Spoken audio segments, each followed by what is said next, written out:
Hey guys, I just heard this from Peter Attia. I've heard this from Hormozy. I actually touched on this topic before, but I think it's really worth exploring all over again. And let me just share a story first.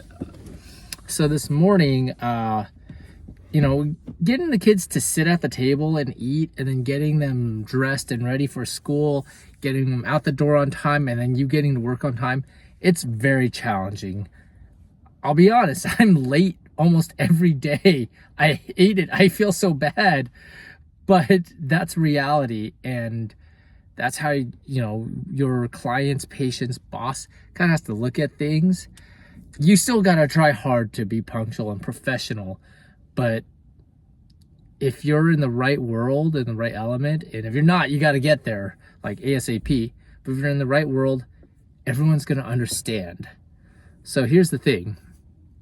It was really frustrating this morning.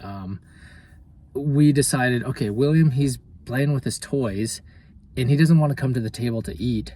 Well, they serve food at daycare too. They serve breakfast. So we might as well just like skip the extra time and then, get him in the car and get them to daycare early. And then we can all get to work on time. Julia, she was eating fine and everything.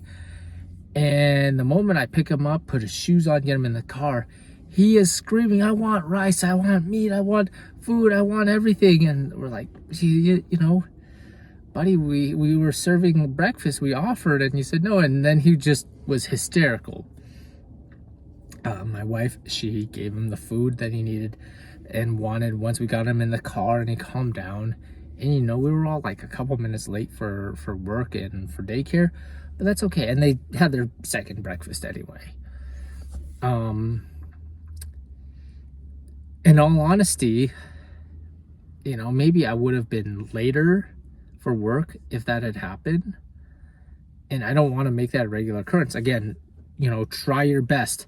Make sure your environment's right. And this is where one of those things is learn from your mistakes. One of the things that I think we could have done was like pre-prepare breakfast, eat a little bit more, and lay out all their clothes the night before, so it's a streamlined process.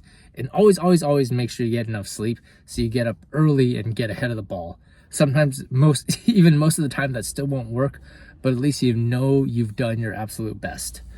But regardless, in those situations, like, this is the early stage. This is not going to be the only time in life where there's going to be frustrating situations with me and my kids.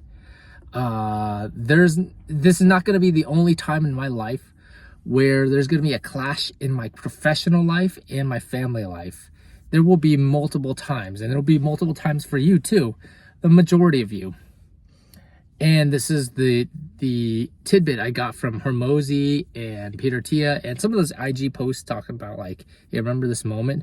Now I do have like some gripes with the tugging at the heartstrings, but imagine you are 80, 70, 80, 90 years old.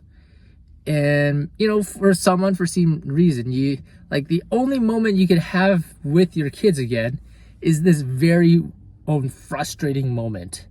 You're pulling your hair out, but fast forward, 5 decades, 4 decades, 3 decades from now, and this is the only time you can have again with them. The only memory you might have. Maybe you might have like a memory issue. That just happens when you get old.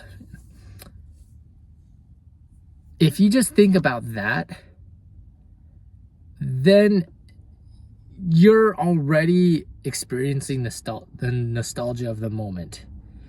And that could take a lot of the edge and the stress out of it. And you're going to have a lot more gratitude over the situation.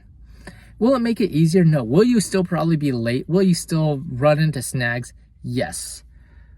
But you'll be able to connect better with your child. And that's the most important thing.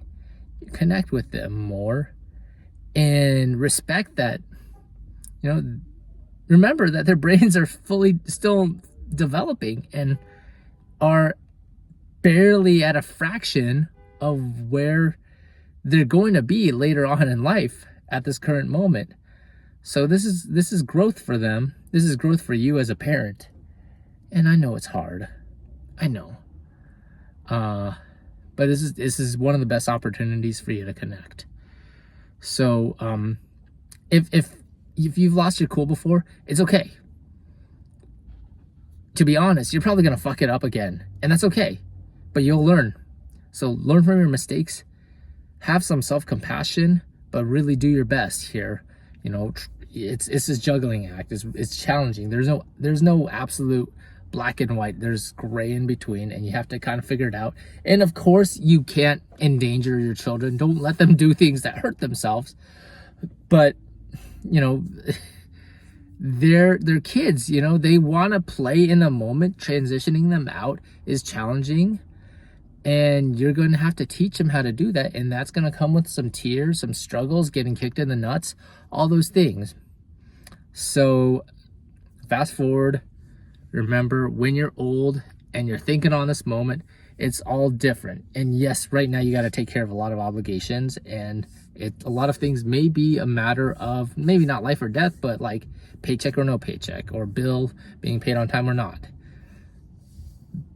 But you'll get better at doing all that little bullshit on the side, and spending all the quality time and energy and all your presence in with your family.